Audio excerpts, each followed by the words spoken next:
Let's take a look now at the last few pronunciation rules, phonetic rules of our dialect, which is the aghK dialect of Connemara of County Galway of the 5th of Connacht of Ireland.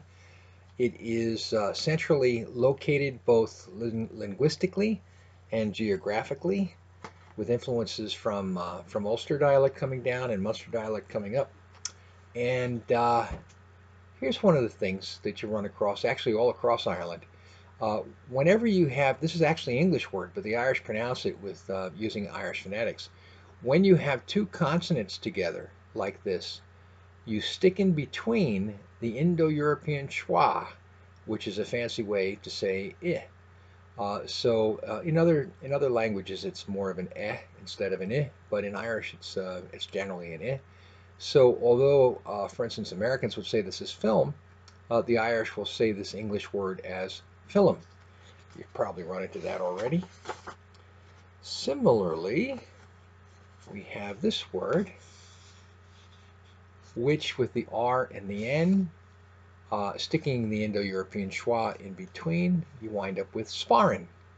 It means basically fighting, and comes into English as sparring partner in the boxing ring. Now, INN can be pronounced as either in or ing, like ing. And so this Irish name, typically used for women, means vision, like seeing a vision. It's actually the name of an 18th century genre of poetry, vision poetry. And you can pronounce this AI, as you know, can be pronounced as ah or ah, and even I. But we can say this as Ashling, or Ashlyn, or Ashlyn, or Ashling, or I guess Aisling, Aishlin. I haven't really heard that one. But the first two variations are common. Now, this is a made-up name.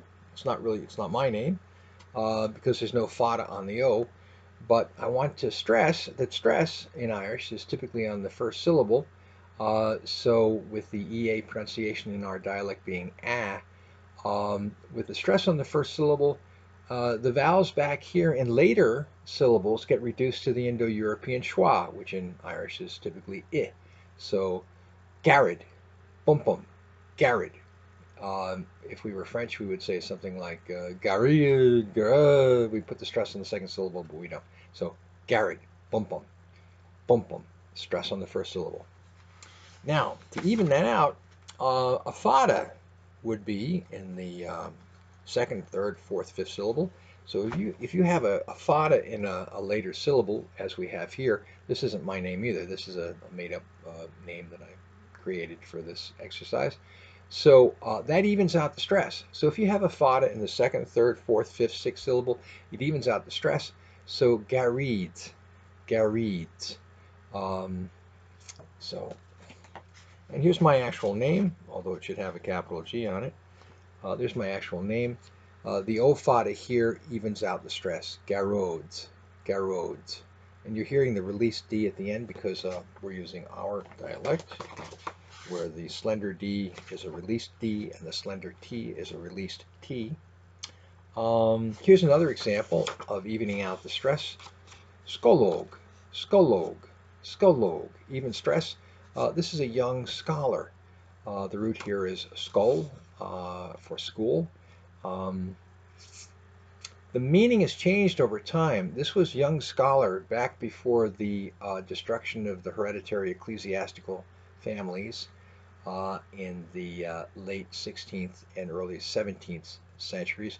Now it means typically a young farmer, but originally it was a young scholar, because the hereditary ecclesiastical families had the right to send some of their children to the monastic schools. Okay, so there we go.